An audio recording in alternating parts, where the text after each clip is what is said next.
Hello, everyone, and welcome. I'm Terry Marsh with the Texas League of Women Voters Rural Caucus. As you know, concerns about Texas water supply continue to be in the news and on the minds of Texans. Tonight, we are pleased to present an opportunity to learn more about Texas groundwater from two experts.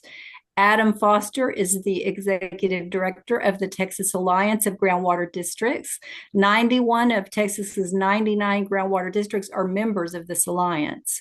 Natalie Ballew is the groundwater development director for the Texas Water Development Board. We are very grateful to have Natalie and Adam joining us tonight. Some quick housekeeping notes. We are recording this event and we will make it accessible and shareable after this evening. We expect to have time for questions at the end of the presentation. Please drop your questions into the chat and disregard the Q&A. I'd like to thank Janice Richardson of the South Central Texas League for managing our webinar platform tonight, and Roxana Dean of the Comal Area League, who will be monitoring the chat for the questions later on. The League Rural Caucus works to build awareness of issues that concern rural Texans, such as broadband access, rural health care, and protecting groundwater and surface water resources. The Texas LWV also has a network of water advocates. In rural, urban, and suburban areas across the state, Texans are increasingly aware of the importance of protecting and sustaining our water supply and our natural environment. If you would like more information about the Texas League Rural Caucus or about the League's water advocacy work, drop your contact information into the chat. We would love to add you to our growing networks. I've already dropped my contact information into the chat as well if you want to reach out to me directly. So, Adam and Natalie, thank you both so much for being here tonight, and we are ready to learn more about Texas groundwater and the role of groundwater districts. So welcome, both of you. Thanks, Terry. I think I'm going to start it off, introduce myself, and then turn it over to Natalie. So as Terry mentioned, I'm the Executive Director of Texas Alliance of Groundwater Districts. It's a nonprofit membership organization comprised of currently 90 of the 98 groundwater conservation districts, as well as about 45 groundwater consultants, lawyers, some other groups that are interested in helping districts in all facets of their operations. I started my career about 20 years ago in the groundwater field. I was a research geochemist with the USGS in South Florida for about 5 years. Then I moved to Texas with my family, and I was the program hydrologist for the water well program within TDLR. During that time, I traveled the entire state countless times, been to every area, every corner of the state. So I'm well aware of all the issues concerning groundwater and water wells throughout the state. So after our presentation, if you've got questions regarding anything that's not brought up, I'm sure I'd be happy to answer those questions. So with that, I'll turn it over to Natalie. Thanks, Adam. Hi, I'm Natalie Ballew. I'm the Groundwater Division Director at the Texas Water Development Board. We're a state agency that does water planning for the state. We do scientific research to support that water planning, and we also fund projects all across the state for water infrastructure projects. And I have been at the Water Development Board in the Groundwater Division for 10 years now. And I'm a sixth generation Texan, grew up in North Texas area, and I really love this state and the work that we do in groundwater. So today we're going to be talking to you just about aquifers and how groundwater management and planning works in Texas. And we're going to start off with some basics of just kind of groundwater 101, things that's useful to know just about groundwater, how it flows through an aquifer, and about Texas aquifers and how they vary across the state. And then we'll get into some groundwater management topics in Texas and how we plan for the future in joint groundwater planning. And before we get too far into this, there are so many acronyms in our groundwater world, and they all have the same 3 letters in them. So this is a little cheat sheet for you. We have all these different acronyms I'll try not to use them too much whenever I'm talking. But GCD is a groundwater conservation district. These are political subdivisions of the state. A groundwater management area is GMA. A DFC is a desired future condition. A GAM is a groundwater availability model. MAG, modeled available groundwater. And I think we've used up all of the combinations of G, M, and A that we can. And then the TWDB is the Texas Water Development Board. That is the agency I work for. We are a state agency. And then, of course, we have TAGGED is what it's usually called, which is Adam's organization, the Texas Alliance of Groundwater Districts, which is a nonprofit. All right. So let's get into some groundwater and the basics of it. These are just some of the basic building blocks of hydrogeology. And when we talk about an aquifer, this is essentially just dirt and rocks. These are geologic formations that are filled with or saturated with water. And so these are essentially water-bearing rocks that are underneath the land surface. And the official definition in the United States is that an aquifer is a geologic media that can yield economically usable amounts of water. And of course, geologic time is much longer than our hour that we have here. And so aquifers are formed very, very slowly over time. And then once those formations are filled up with rain, when rain falls and infiltrates down, that's what we call recharge. And then you have an aquifer. You have a rock that is saturated with water. And that's whenever the pore spaces within those, let me get my pointer here. You have all these pore spaces that make up, rocks. So whenever those spaces are filled with water, you have an aquifer. And to demonstrate that a little bit more, these are two terms that are really important in hydrogeology, and they help us understand the ability that an aquifer has to store and produce water. So porosity here on the left, imagine that we're like zoomed into a rock here, and all these kind of beige circles are little sediments that make up a rock. Porosity is the measure of how much empty space there is within a rock. So where the grains kind of touch up together, it's not going to be like a perfect building block of squares next to each other. So there's space that water can then flow into. And this represents the volume of water that a rock formation can hold. And then permeability, over here on the right, is how easily and readily water can actually flow within the rock. And how an aquifer can store and produce water is really dependent on how the rock formations were formed in the first place. We have all sorts of different types of aquifers in Texas. And then geologic processes that happen after a rock was formed, it can increase these two porosity and permeability. So like if you have some, the tectonic plates are shifting around, you have faulting happening, that will increase the space that water can flow within a rock formation. And so a classic one to think about is like the Edwards-Balcones fault zone in central Texas. There's a lot of faulting going on, and water flows super freely through that aquifer. So where'd my mouse go? There it is. Okay. There are two general types of aquifers. We have unconfined aquifers and confined aquifers, and I'll just kind of explain those quickly. So these next two slides, imagine that you are in an elevator with glass walls and we are dropping down into the earth. So we're seeing the soil and the rock as we go down. We have the land surfaces up here, and then we're below ground down here. So an unconfined aquifer is an aquifer that is, it's essentially, it's not bounded by anything confining it at the top unit. So you have a confining layer on the bottom. Confining means that there are features of that formation that make it more difficult for liquids to flow through. So you have that kind of holding up the aquifer part of the system that you're in. And then it's just kind of open and unsaturated at the top. And when water fills it up, the level that ends up at is called the water table. And the water level, here's our well here. If we put a well in, the water level is equal to what the water table is. And then when you start pumping out of an unconfined aquifer, obviously you're taking water out, so your water level will drop. And this creates what's called a cone of depression.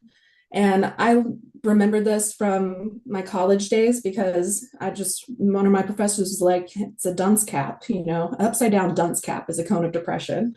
So there's my little image to help that. But just imagine multiple wells in this kind of system. They all have their own cone of depression, and then they compound the overall impact of the water table declining. And in a confined aquifer, this is an aquifer that is under pressure. So it is bounded on the top and the bottom by these confining units. So there's pressure around that water-bearing formation. I like to think about this as like a Capri Sun. You have to delicately hold that bag and then stick your straw in. And if you have too much pressure, you're going to, all your Capri Sun juice is going to squirt out of there. So whenever you put a well into a confined aquifer, the water level actually rises above the top part of the aquifer. And this is what artesian wells are. It's whenever you have pressure that's just released up through that well. And whenever you start pumping out of a confined aquifer, you have the same kind of effect. Instead of a water table, it's called the potentiometric surface. But you have that same kind of effect of the cone of depression. And whenever you start pumping out of a confined aquifer, you end up having lower well yields whenever that pressure decreases. And then you get water level declines in both types of aquifers. And in Texas, most of our aquifers are a combination of these two. They have parts that are unconfined and parts that are confined. The areas of the aquifers that are unconfined are typically what we call outcrop areas. And this is the area, our aquifer is this kind of like light beige color again. This is the area where the aquifer is more exposed on the land surface. So once you get through like the dirt and grass and soil, you'll hit the aquifer itself, the geologic formation. So that's the outcrop area. You have your unconfined area. All of our aquifers typically they're oriented so they dip towards the coast area. That's just the result of how geologic processes go. And so once you get down into the deeper portions, you usually have more other types of geologic formations that have been deposited on top. And you start putting your wells in, and then you have confined aquifer conditions that you will see in your well. And so oftentimes we have not just one aquifer in a specific location. We have multiple types of aquifers and different types of formations in any given location.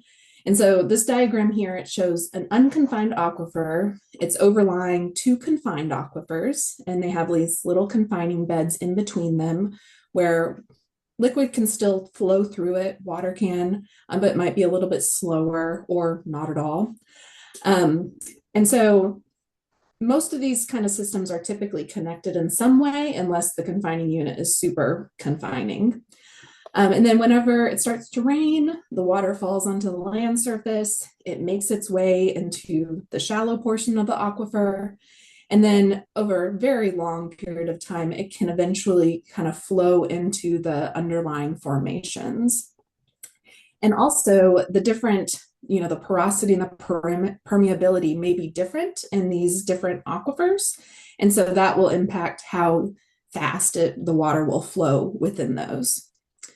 And sometimes you have a stream that might be flowing over an aquifer, and those are connected as well. And so you might have a surface water feature that is either contributing to groundwater or groundwater that actually contributes to the surface water, where that surface water feature intersects with the aquifer.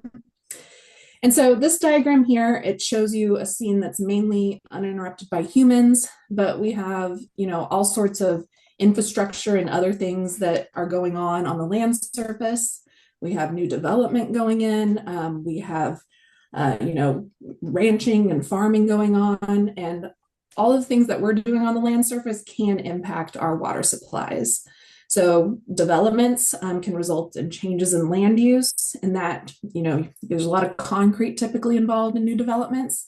So that can impact the recharge. If you have a development right in a recharge area, you've now covered it in concrete, you're now kind of limiting how that recharge can actually get into the aquifer. Obviously, with development, you have more water use, and so you have increased pumping usually associated with that. And then these days, we have decreased rainfall resulting in decreased recharge. And there's so many different factors that kind of impact the amount of water that we have in storage. And to understand how storage actually changes, we use water budgets. And this is the most simple kind of basis for how we think about our water storage and what's coming in and what's going out. You can think of it like a bank account. So your aquifer itself is your bank account. The aquifer storage is your bank account with money in it. And it all depends on the hydraulic properties of an aquifer, how much you can actually keep in storage. And then we have inflows that are coming into your aquifer system. And that is like your income going into your bank account. It can be rainfall, it can be artificial recharge, it can be those streams that might seep into groundwater. And then outflows are like your spending, and that can be pumping, it can be discharge through springs, it can be base flow from groundwater to streams, and it can also be flow between other aquifers. And so a perfectly balanced system is inflows equals outflows. But obviously, whenever we don't have much rainfall or we have a lot of pumping, you have much less coming in. Your outflows might be the same or increased, and that is definitely impacting your aquifer storage. And so this kind of water budget thinking just provides water supply managers with a detailed understanding of how groundwater flows and allows them to make informed decisions. All right, and I'm going to hand it off to Adam to talk about our Texas aquifers. Thank you, Natalie. You did a wonderful job. So first, I'd like to talk about all the aquifers in Texas and kind of give a general lay of the land. Do you mind going to the next slide, or can I do that? Okay. So Texas is blessed with a lot of groundwater. We have 9 major aquifers on the left and 22 minor aquifers on the right. These are aquifers that have been identified by the Texas Water Development Board. 2 of the most prolific aquifers in the United States are the Ogallala, which is the light blue up in the panhandle that extends down into the Permian Basin. And then the yellow down at the bottom right, which is the Gulf Coast Aquifer. That extends from northern Mexico all the way through Texas into Louisiana and over into Florida. Both these aquifer systems are extremely prolific and supply a lot of water, not just to Texas, but to the U.S. By definition, what a large or a major aquifer is a large extent and holds a lot of water, or potentially holds a lot of water. And a minor aquifer is a small area that has a lot of water, or a large area that has a small amount of water. And again, the Water Development Board is responsible for designating and naming these aquifers. The last one that was named was the Blaine, which on the right, what Natalie is highlighting, that was named a couple of years ago. So the Water Development Board, as more data comes in, is adding to this list and redefining the extents of these aquifers. It's an ongoing process. Just because you don't see in the white doesn't necessarily mean that there's not groundwater there. There could be groundwater, it's just not in an aquifer or in a so far that's been designated. Statewide, in 2020, the Water Development Board estimated that we have 12.3 million acre feet of groundwater available. So it's quite a lot of water. Most of that does come from the Ogallala and the Gulf Coast Aquifer system. So just to kind of highlight, next slide, please. Just to kind of highlight the differences, the next few slides are going to show examples of outcropped areas of aquifers in the state. This one is the Hickory Aquifer. It's in central Texas. It's a sandstone aquifer, essentially means that sand has been compacted and solidified over millennia. from an aquifer standpoint, sandstones hold moderate amounts of water. They recharge relatively slowly, so any withdrawals are going to take a longer time to recharge. Flow is typically well understood because there's not a lot of chances for movement. Next slide. Next example is the Trinity Aquifer. This is a cutout on FM 2722 near Canyon Lake. You'll see these driving anywhere you go in Texas, you'll see these cuts outs, and basically what you're looking at is the aquifers themselves. So Trinity Aquifer, this is the Upper Glen Rose formation of the Trinity Aquifer. It's a limestone. Limestone is made up of calcium carbonate and some other minerals. Limestone is really great at holding water. It transmits water relatively quickly due to caverns and voids. It is very susceptible to contamination because it has a lot of points of entry on the surface, and due to the fracturing, water can get down into the aquifer relatively quick.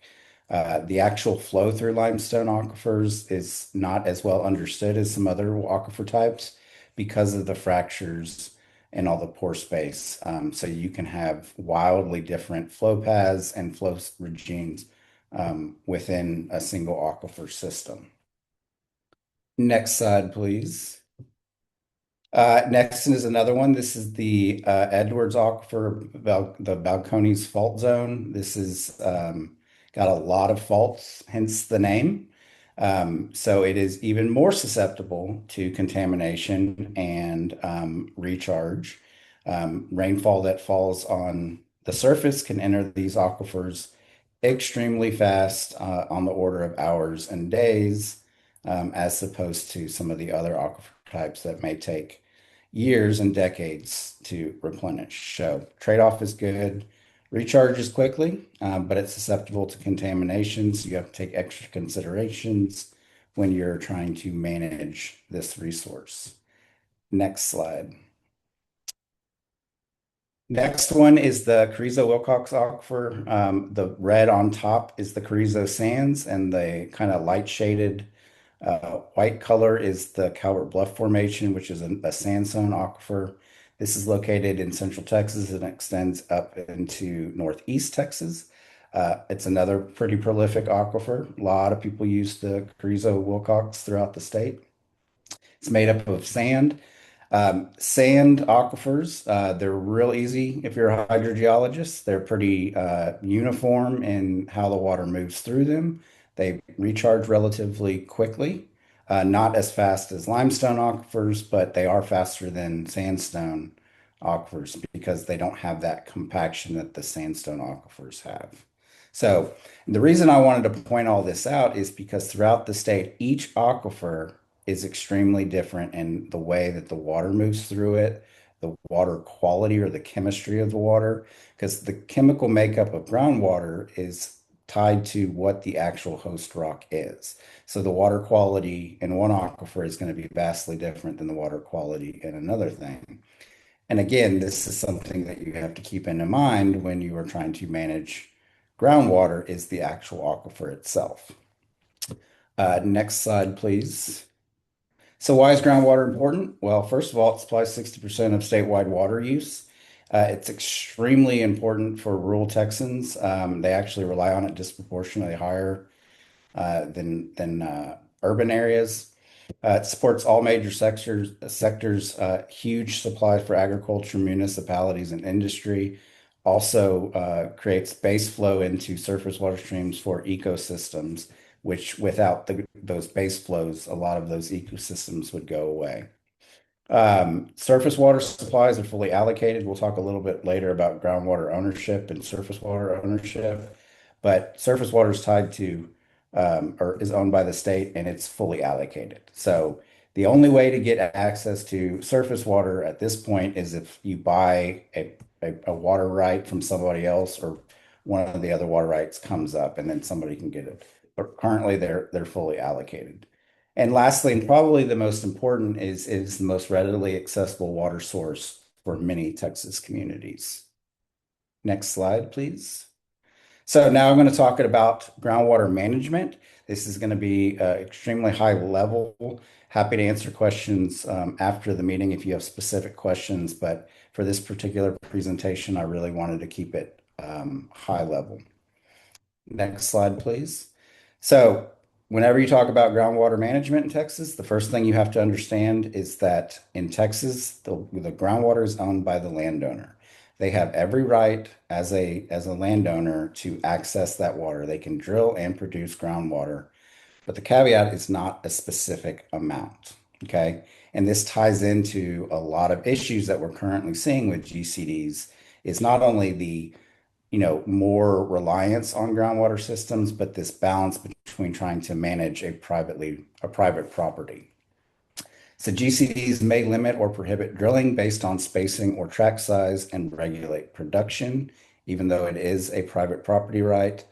And GCDs are liable for takings if their regulations go too far. And we're seeing this more and more with, again, more people relying on groundwater. Rules and questions that maybe weren't necessarily asked previously are now starting to come up more and more and more. And districts are trying to get inventive on what that line is, how much is too far.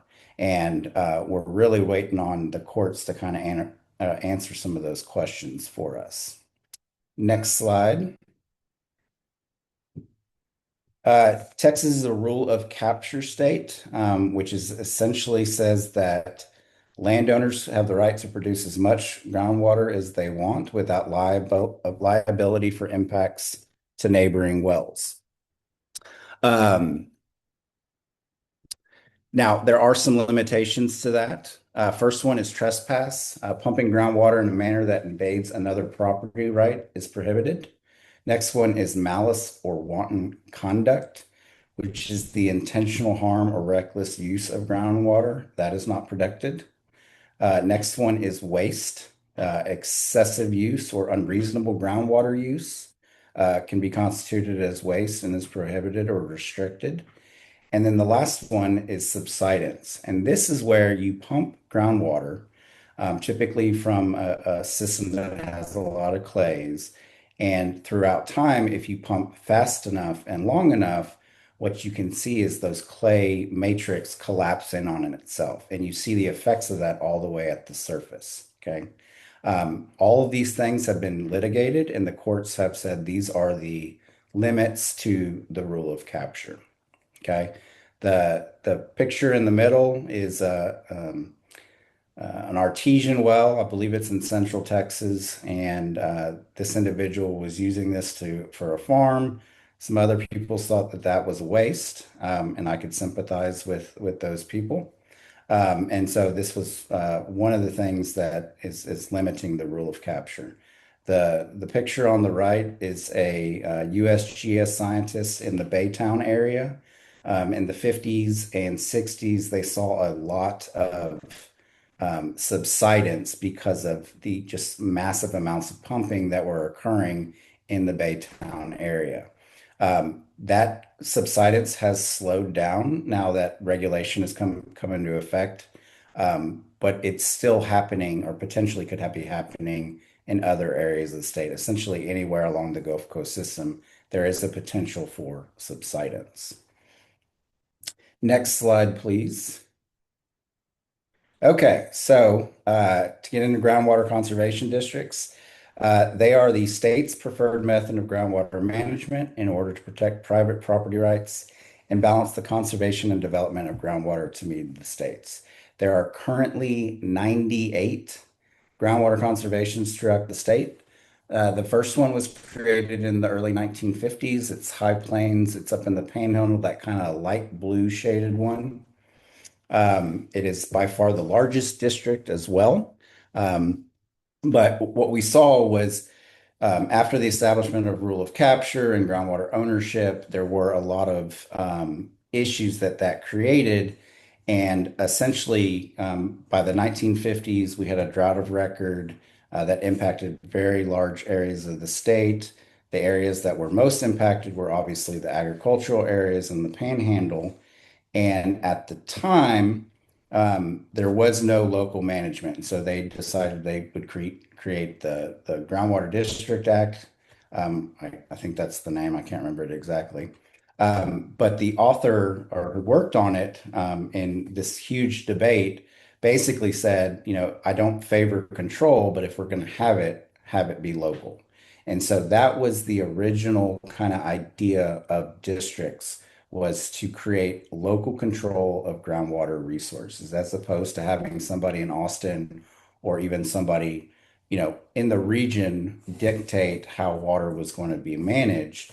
They wanted to be on the local level and have districts accountable to the people that were actually using the groundwater resources.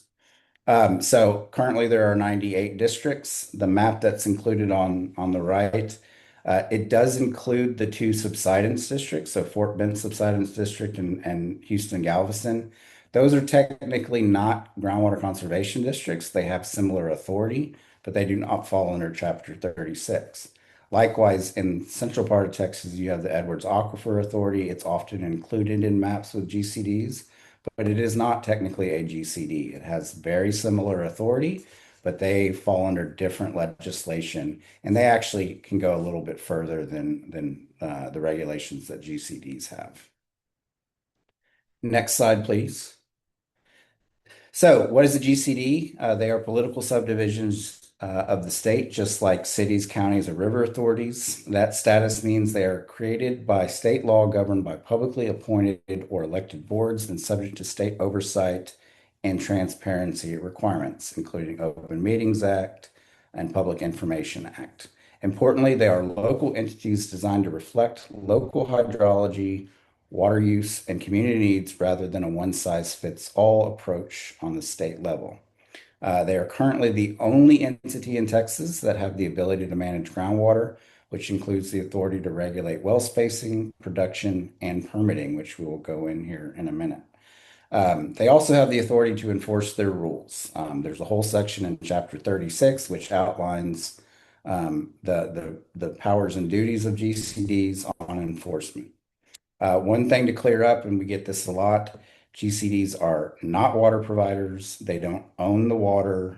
They don't clean the water. They're specifically there to manage that resource.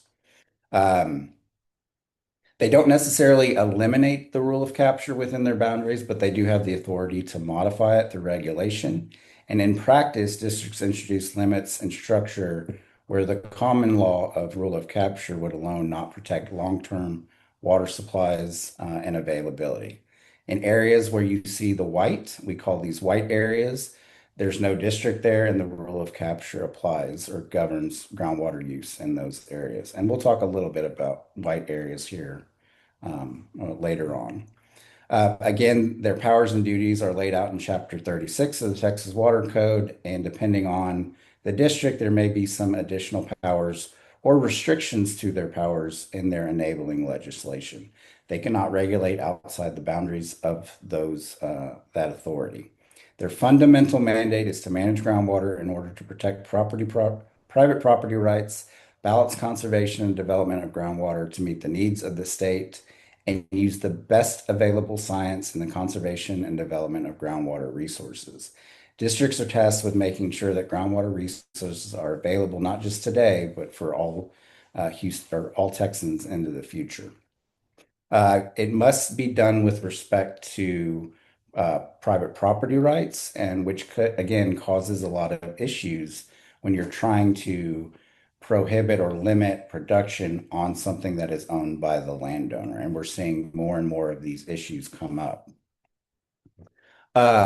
Decisions are made using the best available hydrogeologic data and modeling, and which we'll talk a little bit more about that later. And just know that science is constantly evolving, and districts strive to use the best available science at their disposal. Water Development Board does an amazing job of creating models.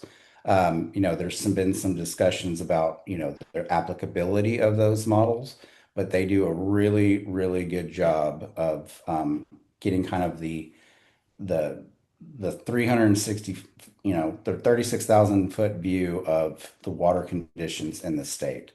Districts have the ability to go in and get some better data, local data, that they can then use in those management decisions. Next slide, please. So districts can be funded through either taxes or production fees. There are caps, obviously, to both. For operating tax, it's up to 50% for $100 valuation. For production fees, it's 1 acre foot or $10 per 1 acre foot. If it is a tax-based district, they can charge up to 20 cents per 1,000 gallons for export watering. And then if you're a fee-based district, you can also collect a export fee, but it can also include a 50% surcharge. So those are the two mechanisms by which districts can be funded.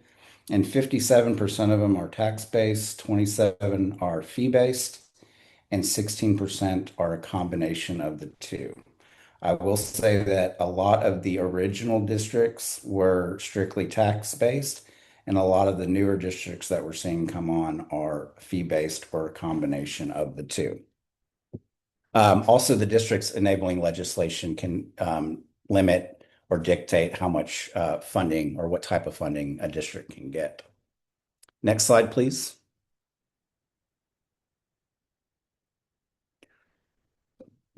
Excuse me. Each district is governed by a board of directors. Chapter 36 says that you need to have more than 5, but less than 13 directors. Some are elected, some are appointed. The ones that are elected are typically on 4-year terms. A lot of them are staggered. So you'll see changes in leadership or governance, throughout the time. You don't want to see a bunch of people come in and going from a board at the same time. The appointments are generally made by the governor or the local commissioners court, but there are a few examples around the state where other people are making those appointments. 70% of boards are elected, 23 are appointed, and then there's 7% of districts have a combination of both. You'll see a few of them have one appointed member who typically be the director, and then the other ones are elected. So next slide, please. So this came up in the conversations that we had prior to this meeting. One of the things that they really wanted to talk about was district creation.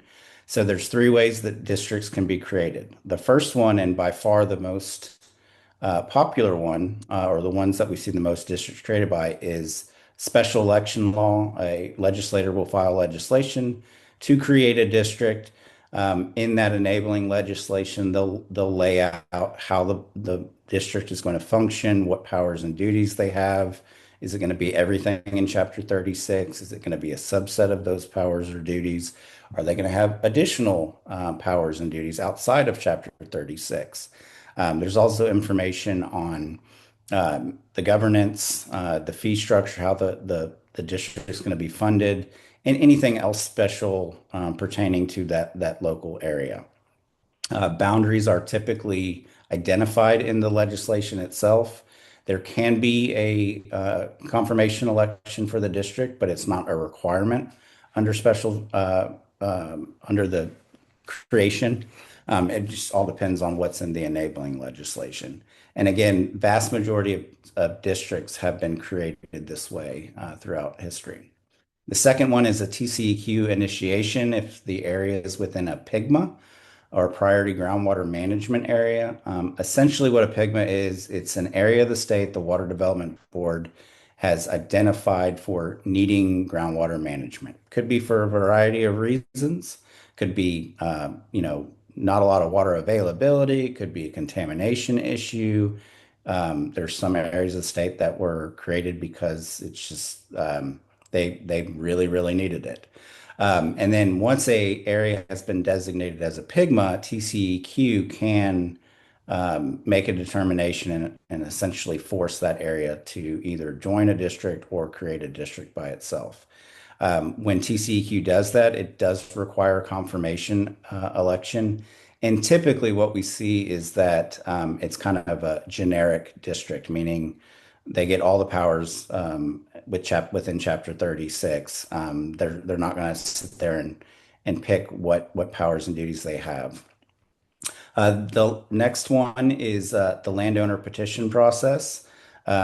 This is the one that has not been used probably in the last 30 years. We are seeing some areas throughout the state trying to create districts this way, or currently in the process of trying to create a district. But essentially, all you need is at least 50 people from the public to sign a petition.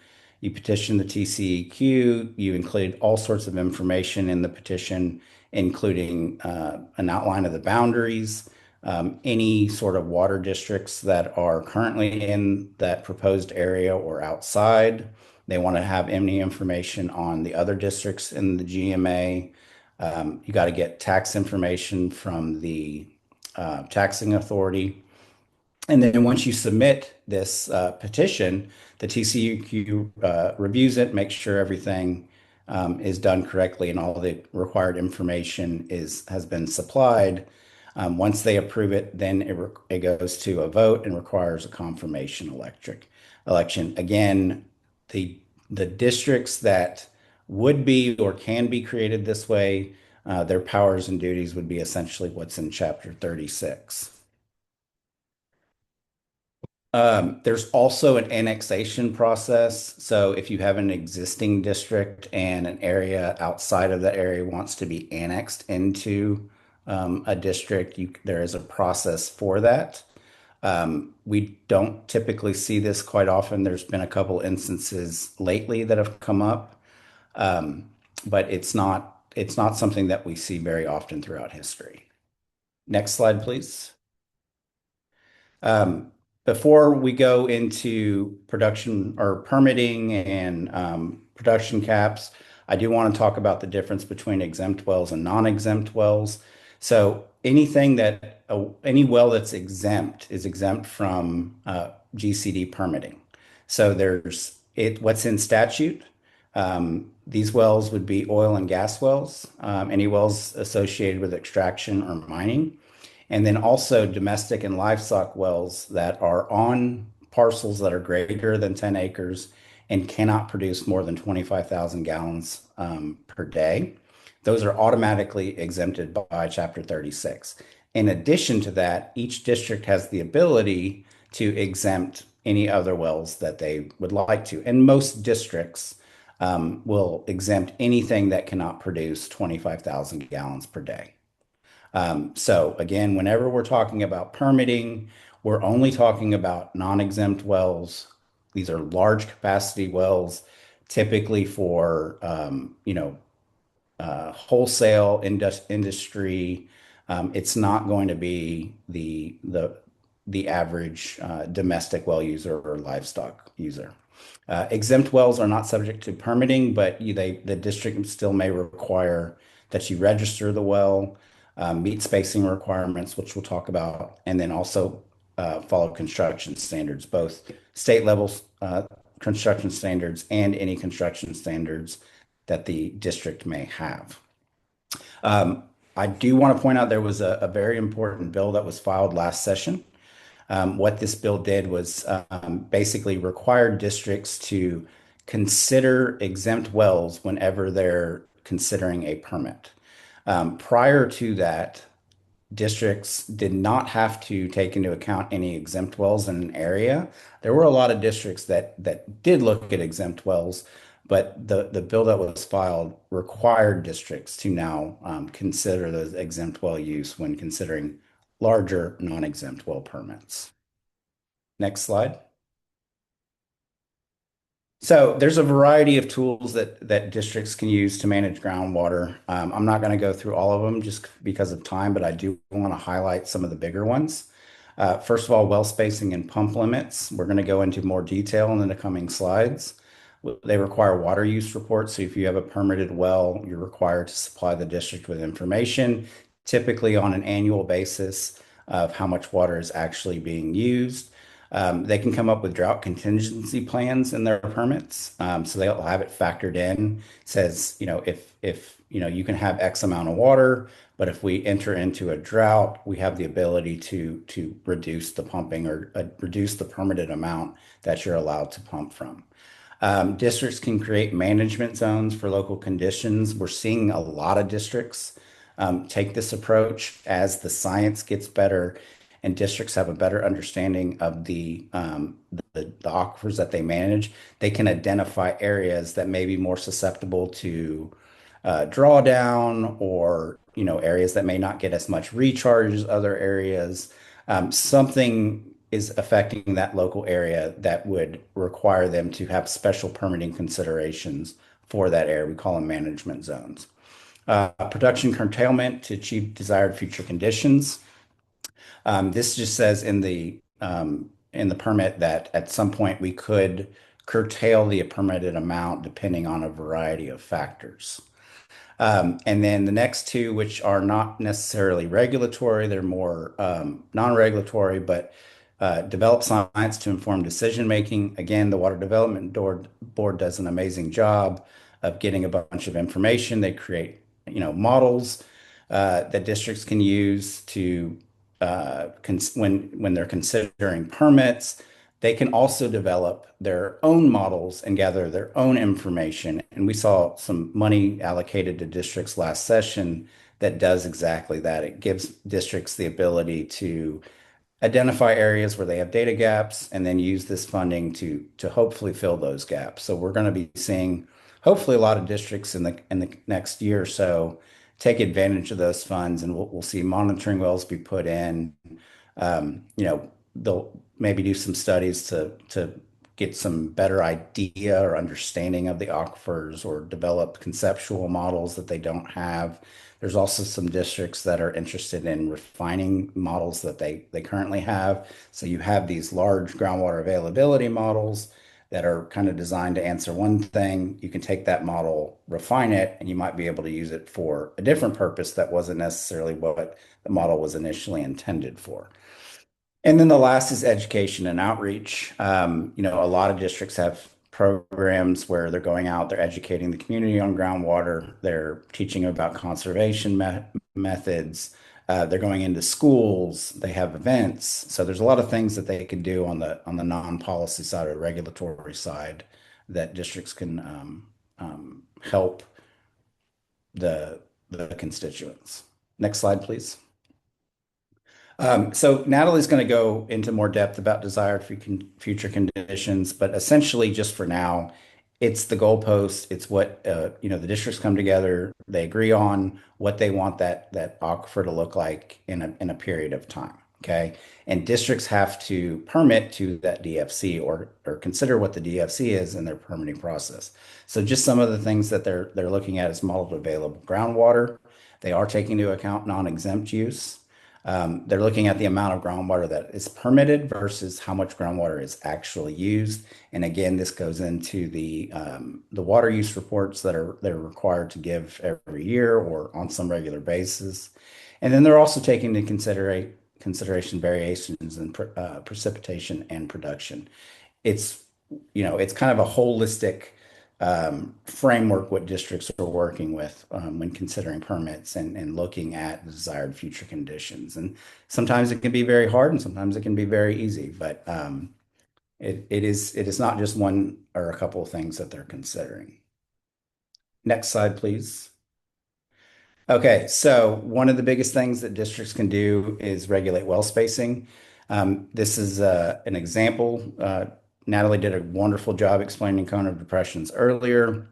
So essentially what well spacing requirements are is to minimize impacts from well to well or well to something else, right? Whenever you have a well that's pumping, depending on how much water is being pumped and the aquifer itself and the hydrogeological conditions, you may see those impacts really close to the well, or a small amount of pumping could have drastic effects and be widespread. So districts are kind of tasked with trying to get an idea, a grasp of how much water can be pumped from a certain area and how far those impacts are felt. And so depending on those impacts, they can have spacing requirements to the property line.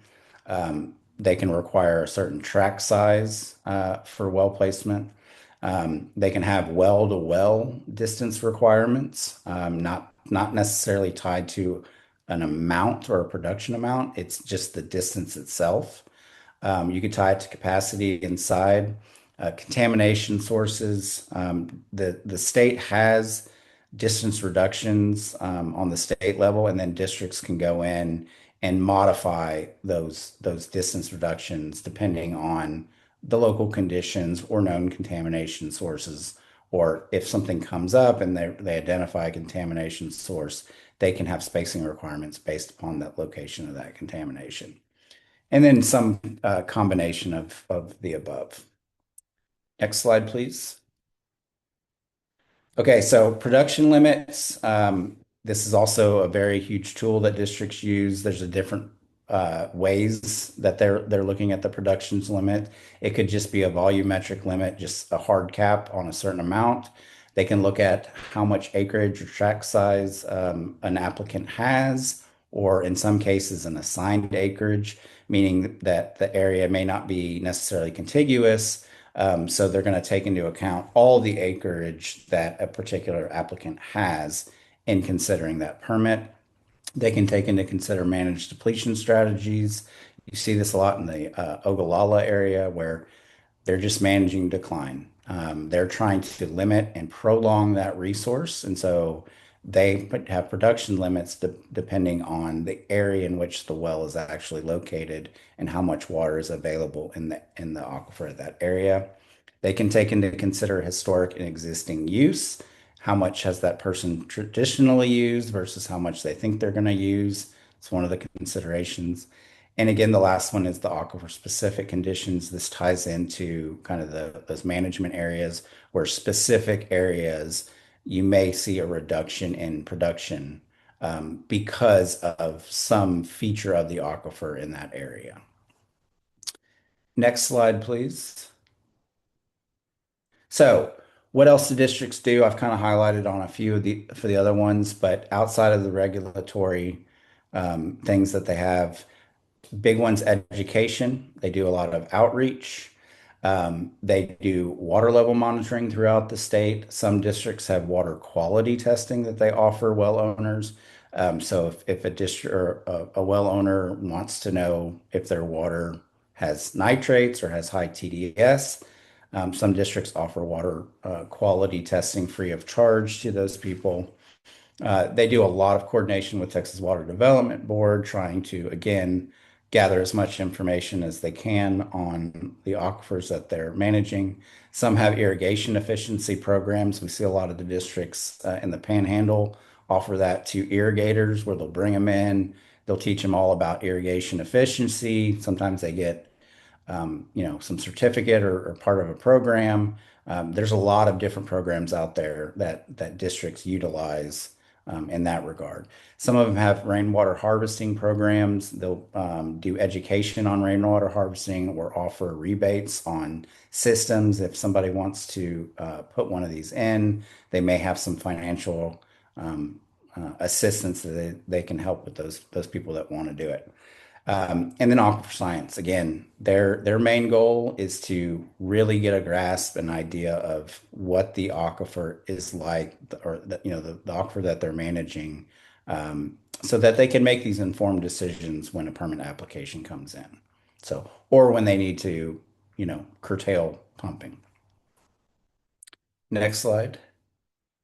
So I do want to highlight TAG has worked with HAF and come up with the TAG GCD index.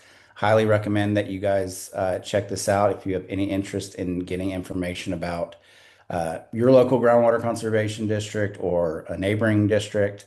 There's all sorts of information that is currently available, including links to the districts themselves. There's information on which GMA that they're in, the counties that they serve. You'll have links to their rules, their management plans, which we didn't really talk about too much. But if you're interested in those things like how the district is managing to those DFCs. You'll have information or at least a link to where it's at.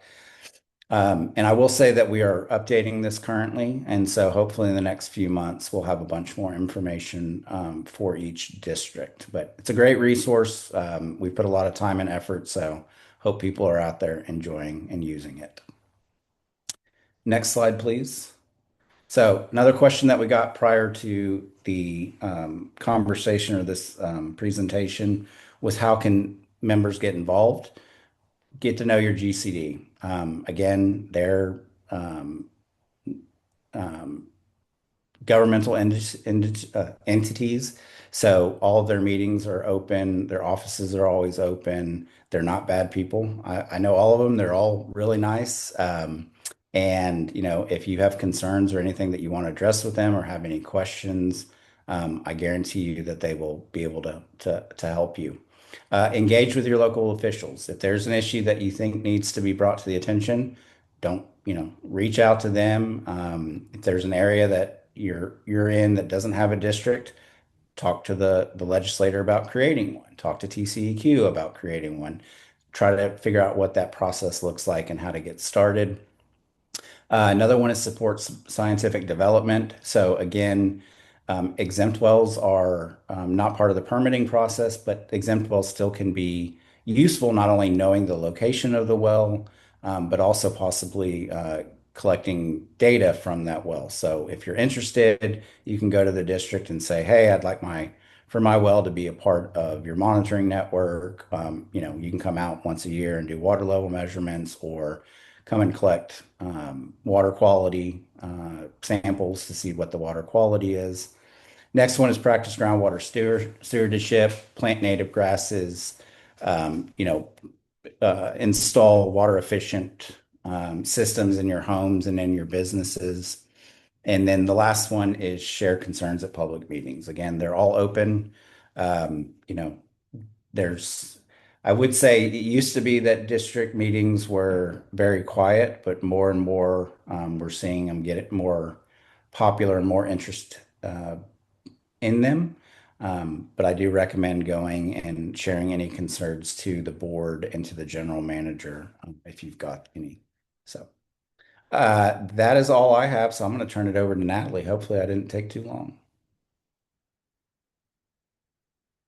Oh, I think you're muted. Thank you. I just want to check in with our host real quick to make sure, is it okay? Thumbs up. I hope that's from the host. I'll try to go through this quickly so I'm not keeping y'all, or maybe you want the extra continuing ed time. So anyway, am I good, Terry? Yeah, you're good. We had said 7 to 8:30. Oh, we do have okay.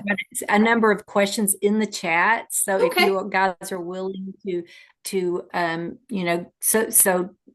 please continue. And then if you have time, we've got some really good questions too. Cool. All right. Good. Thanks, Terry. Thanks. Adam did a great job explaining everything that groundwater districts do in their local area. And those districts are also required to do things on a more regional level in planning for the groundwater future. And we call that joint groundwater planning. So I'm going to talk about that here next. So Adam explained all the groundwater districts. All of these districts are grouped into what are called groundwater management areas. So there are 16 of them across the state. And the idea behind them is that, obviously an aquifer doesn't exist within only one county. It extends in a much larger area. So the idea is that districts that are overlying a shared aquifer can plan regionally for the future of those groundwater supplies. And at the Water Development Board, we delineate these groundwater management area boundaries. And we originally delineated them to follow the boundaries of the major aquifers. So you have one aquifer within a groundwater management area. They ended up being a little bit of a mix between like the aquifer boundary and then county boundaries. But these have changed over time. Like for instance, this area up here between GMA 6 and 8, we adjusted that one to actually align to the Trinity Aquifer boundary there. But generally, they follow major aquifer boundaries. And what do the districts do in these groundwater management areas? By the Texas Water Code, our groundwater law, districts are required to meet within their groundwater management area at least annually to conduct joint planning. And joint planning includes reviewing reviewing the accomplishments of the groundwater management area. It includes reviewing each individual district's groundwater management plan, including the impact of their goals on the larger planning process, how effective their measures are to conserve, and then how each district is doing in achieving their desired future conditions. But really, most of the activities are related to desired future conditions, which I'll explain here in a minute. But they do have to propose to adopt desired future conditions at least once every 5 years. So essentially, they are on a 5-year planning cycle. And if you're familiar with our state's regional water planning process, that is also a 5-year cycle. So you make a plan, set some goals, and then revisit it in 5 years and adjust where you need to. And the GMAs are currently meeting quite frequently, and I'll show you where they're at in their timeline with their planning right now. But we do post all the upcoming groundwater management area meetings on our calendar at the Water Development Board. We post them after they're posted to the Secretary of State, part of the open meeting process. So you might not see ones that you might be aware of. But that's a great resource if you are interested in getting involved in the joint groundwater planning process and see what the districts are talking about. So desired future conditions. These are policy decisions that these groups of groundwater districts make, and they are the desired quantified condition of groundwater resource at some time in the future. Typically, because these are related to our regional water planning process, that specified time in the future is 50 years, because that's how we plan for in the state water plan. And DFCs are really policy goals. But Adam mentioned that districts are required to manage to achieve a desired future condition. So they really have a dual role as both a planning metric and a regulatory metric. And DFCs are adopted after you consider these 9 factors that you see on the screen here. These are required in the law. And they range from considering kind of the physical conditions of the aquifer and you're just, the hydrologic cycle in that area, environmental impacts, existing uses, and private property rights, of course. And there's public involvement all along the way. And so all of these factors have to be considered. Some are more challenging to consider than others. Some areas might have specific factors that are of more concern or of more interest, so they might weight those factors a little more than another part of the state might. So it all just varies, and that's part of the nature of this kind of bottom-up planning process that we have. The most common types of desired future conditions, I'll show you some examples of what those look like. But they're usually like a drawdown, so maximum water level drawdown, maintaining a minimum level of spring flow, maintaining a certain saturated thickness of your aquifer. It all kind of depends on what the district can most easily monitor. And in the desired future condition process, all the decisions that the GMA makes as a group has to be documented in what's called an explanatory report. And we also keep all of those online.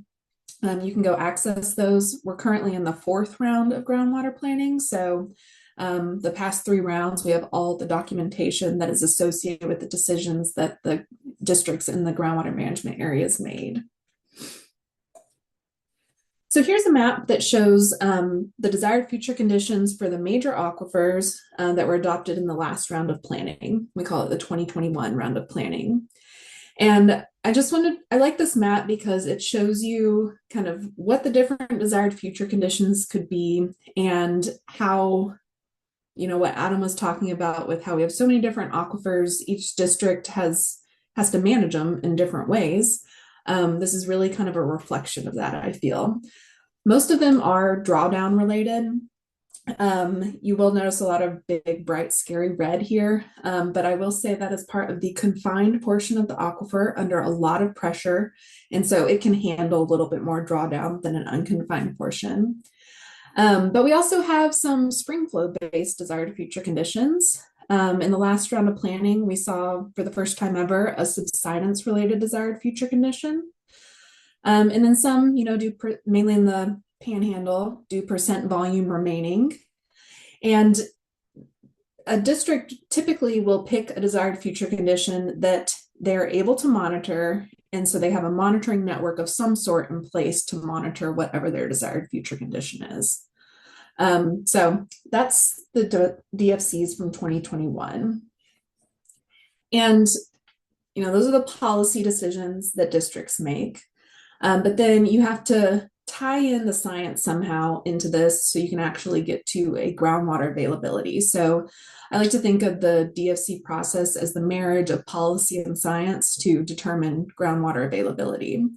So this slide here shows you kind of a very simple formula and concept where you have your policy decision, which is the desired future condition.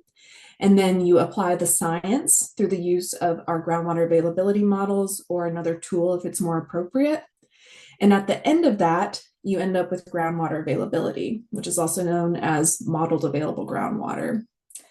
And one of, you have the 9 factors that districts have to consider, but the overarching test that must be considered by the groundwater management area is to achieve a balance between production and conservation, preservation. There's a whole list of other things to consider.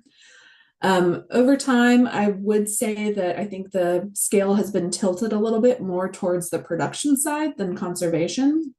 But again, that is a decision that needs to be made by the groundwater districts within that groundwater management area. And the role of the Water Development Board in this whole process is to provide the tools to get the policy combined with the science so we get to the groundwater availability. And we just try to support informed decision making with all the science that Adam had mentioned the best we can. And so modeled available groundwater is the amount of water that can be produced that you can take out of the ground and still achieve your desired future condition.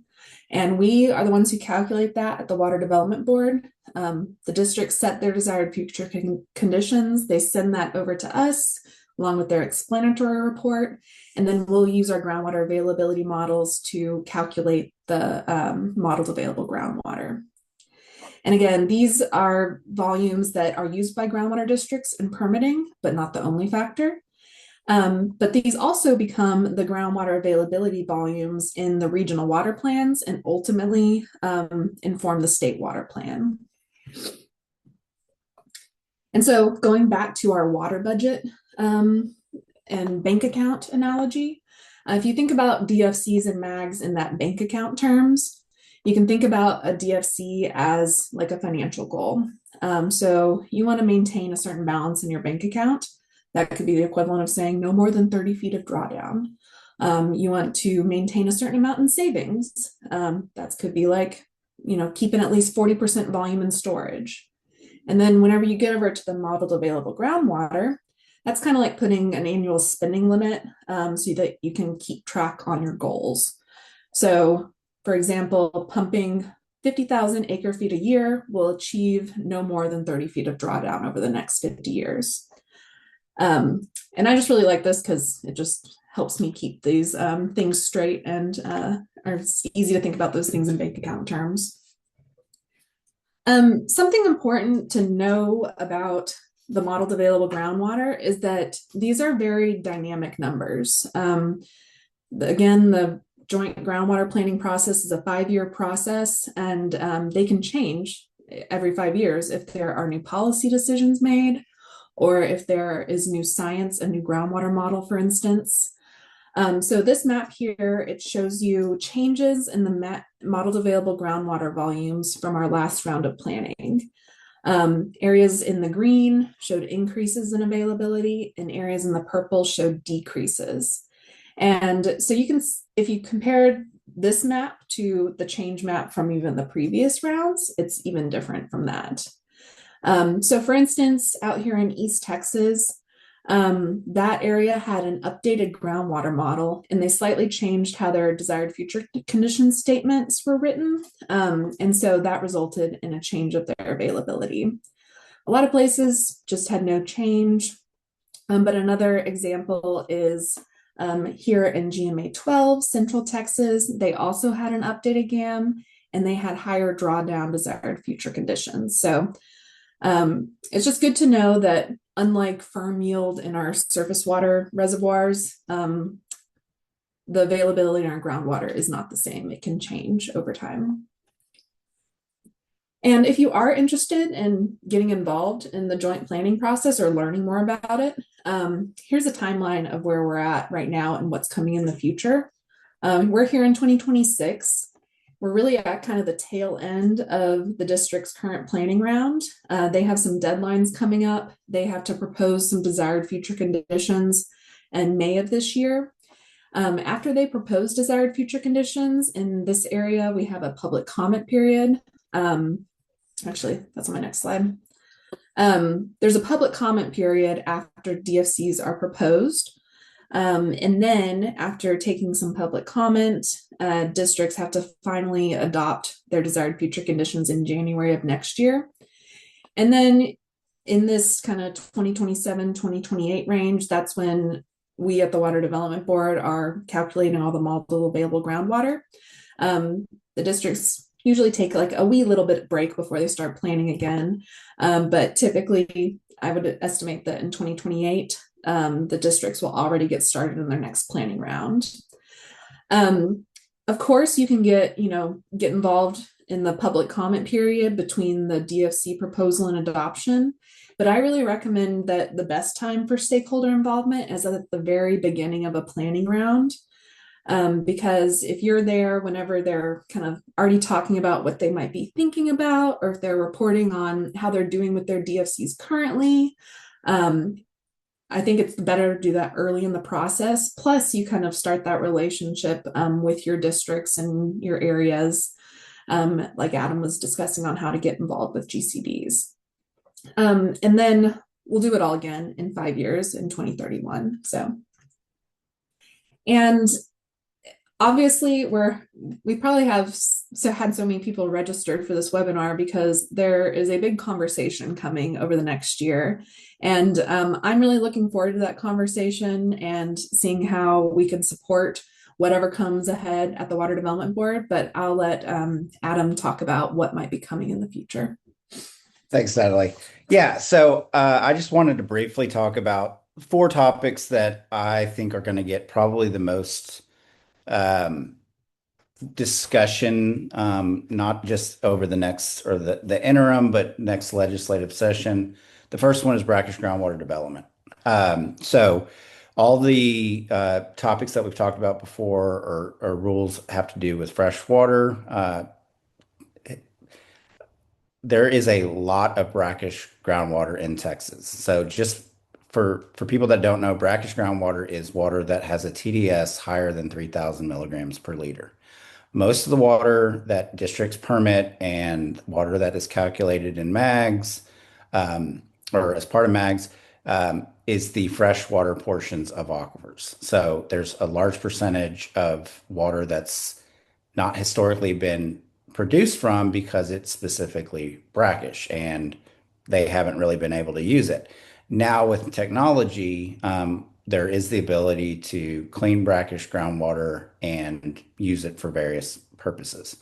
And that there's been a big push to try to incentivize development of those resources. There's produced water and reuse, but brackish is a big component of the quote unquote new water sources. So I think a lot of discussion is going to be around how do we include brackish groundwater portions of aquifers in MAGs? Should we be doing that? Should we have districts have regulatory authority over brackish groundwater portions of the aquifer? In my opinion, I think that districts should have, regulatory power over all groundwater, whether it's brackish or fresh water. But we're already seeing there's again a big push to develop those resources. There was a lot of funding that was created last legislative session, and part of the legislation said that none of the money could be used for freshwater development. And so that's obviously going to have a big push towards brackish groundwater resources. And there's some areas of the state that have been kind of testing with this or playing around with brackish groundwater for a couple of years. But we're seeing, especially like down in the Rio Grande Valley, where they've got a very large push right now to develop those resources for a variety of reasons.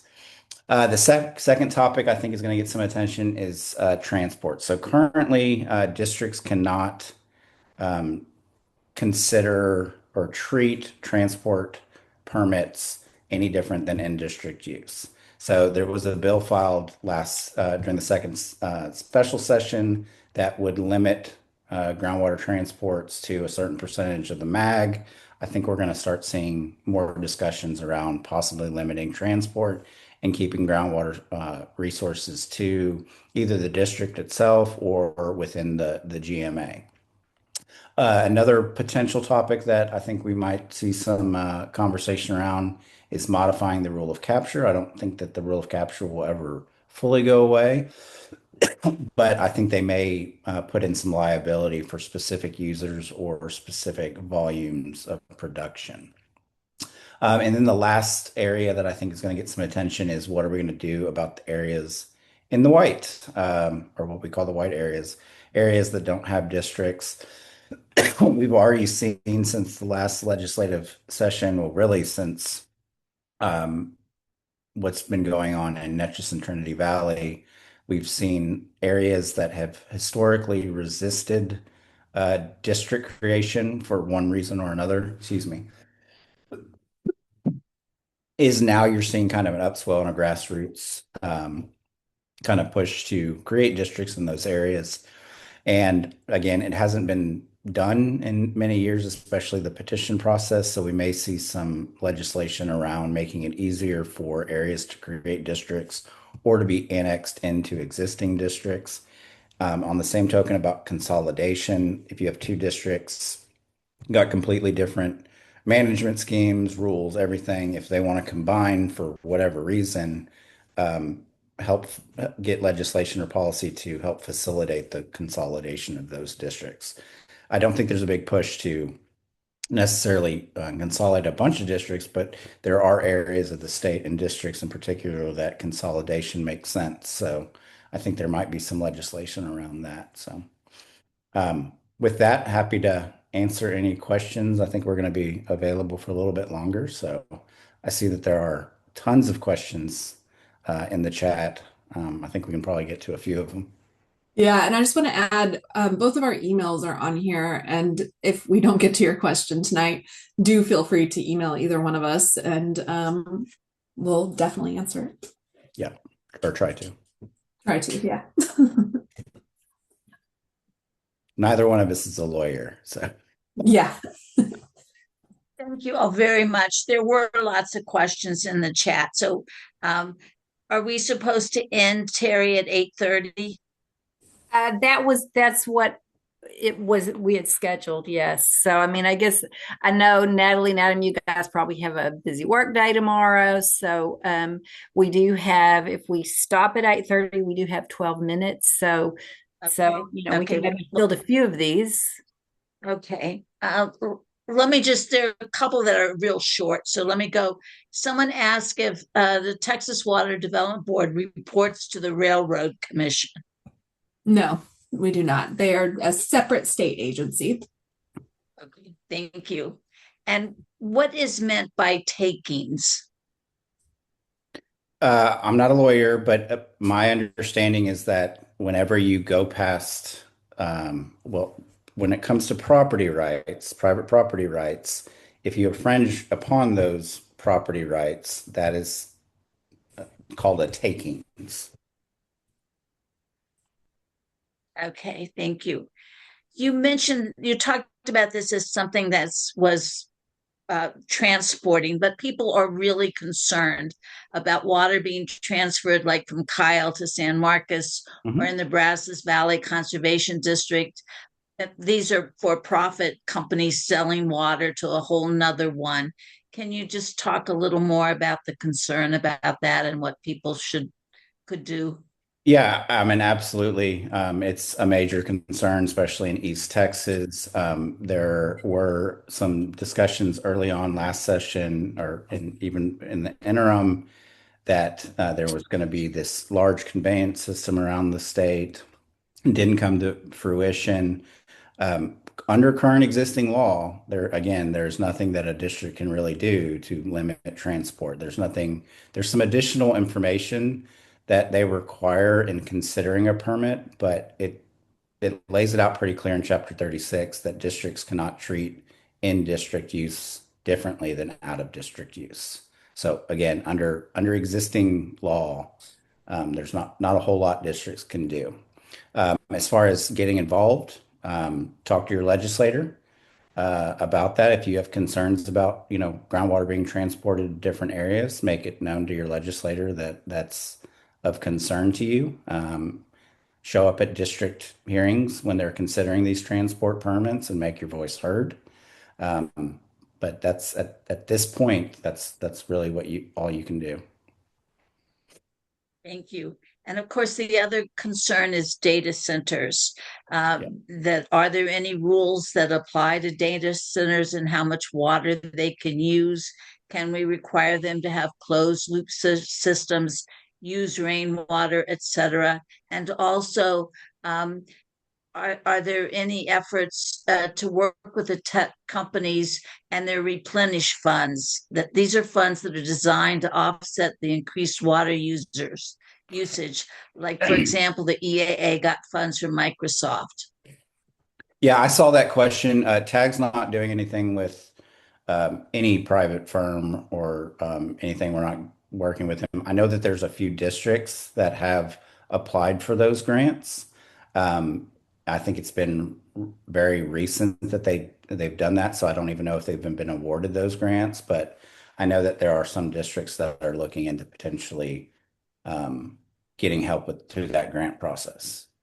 But to answer the data center, no, districts cannot do anything. Again, groundwater does not, they cannot limit a permit based on a specific use. They can limit it based on reasonable use, but they can't deny a permit just because it's going to one, industry or the other. Same thing came up last session in the hydrogen electrolysis. There were a bunch of plants that were going in West Texas, and people were upset about that. And districts cannot distinguish between, what the water is actually being used for. So, Okay, thank you. Can Adam and Natalie speak to pressures on rural water districts from urban areas? uh, there's a lot of pressure again to transport groundwater from areas that got a lot to areas that don't have any or are limited supply. It's getting larger and the pressures are increasing. And I think, when I talked earlier about the limits on transport is in direct response to, urban areas reaching out and trying to get water sources from more rural areas. So I definitely think that there's going to be a lot of discussion at the Capitol regarding transport and possibly limiting how much water can be transported I'll add out. too that those rural waters, like water supply corporations, is that kind of what the question was?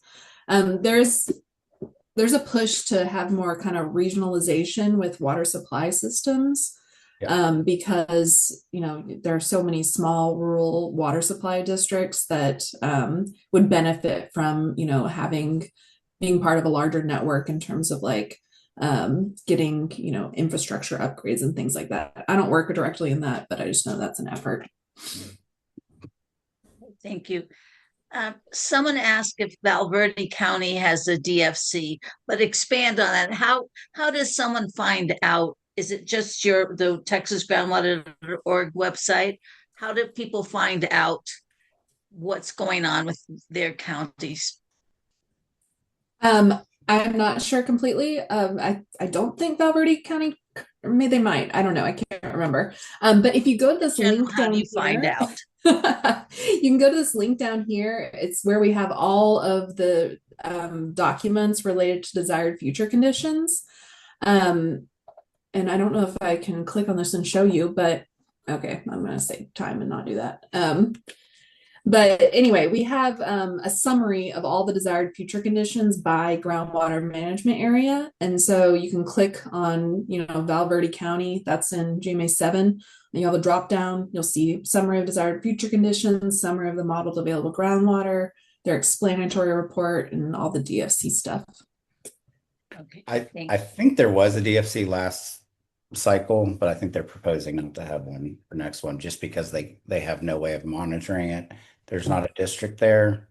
So the GCDs that are within that GMA aren't going to necessarily spend time and resources monitoring a DFC that's not even in their district. So Rachel Haynes has put in the chat that they don't have one. She's with the Greater Edwards Aquifer Alliance, and she knows these things.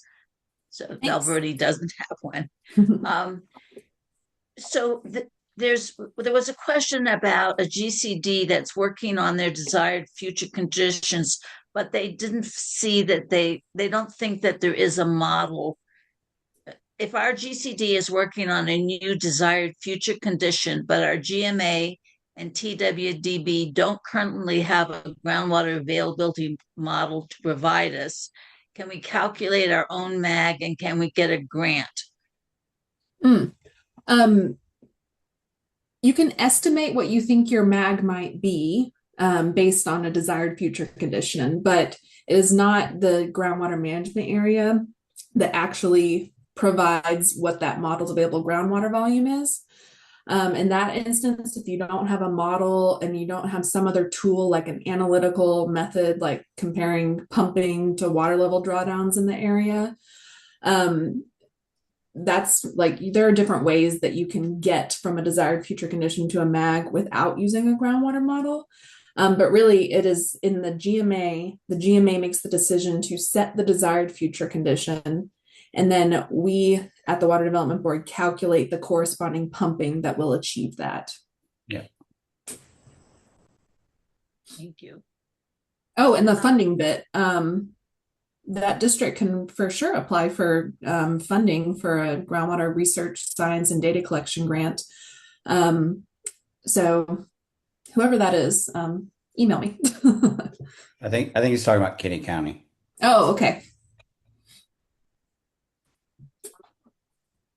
So there was a question specifically about the Okalala aquifer, about how it's running dry and supplies drinking water to 2.5 million people, 30% of all irrigated agriculture in the USA, and is potentially, could you see it as potentially national security threat? And are there ways to proactively replenish the Okalala?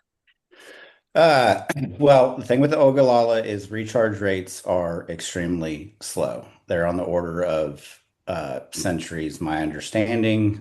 Most of the recharge actually occurs on the eastern slope of the Rockies. And so, what we can do here in Texas to enhance recharge, I know that there's some districts in that area that are potentially looking into managed aquifer recharge systems. I don't know how feasible those are going to be. The what's on top or above the Ogallala is not very transmissive, doesn't allow for a lot of vertical movement down into the aquifer itself. So other than directly injecting water into the aquifer itself, I'm not quite sure how much recharge you could really enhance under like a managed aquifer recharge type system. But I know that there are some districts that are exploring those options. So there's a district just east of there. It's not in the Ogallala, it's in the Seymour, but they've got a MAR project that they've started a couple years ago, and they're starting to see some good results from that. So I know that some of the funding, I believe, that the Water Development Board is offering right now can go to those types of projects if they're in the state water plan. That's my understanding. So I think we might see some more districts try to do that. But yeah, I mean, it is. I don't want to be too alarmist, but yeah, it's the fact that there's just different things that are accelerating the issues with the Ogallala. There's a lot of water use. There's a lot of ag water use. You got slow recharge rates. So it is a problem. I think that's all the time we have for questions. Terry, do you want to finish? So I just want to say just thank you, Adam, Natalie. We're so grateful for the considerable time, not only that you've spent with us this evening, but that the time you've put into preparing your presentations. We had a really good turnout tonight, and then lots of people are interested in the recording. We will be sharing. I know I'll be watching it, probably a couple more times through, because there's so much great information in there, and you did a great job making it understandable and accessible for us, especially when it comes to the aquifer science. Thank you so much. And I guess we'll call it a night. It was a wonderful evening. Thank you. It was a pleasure. Thank you. Yes, thank you for the invite. Very much enjoyed it. You. All right.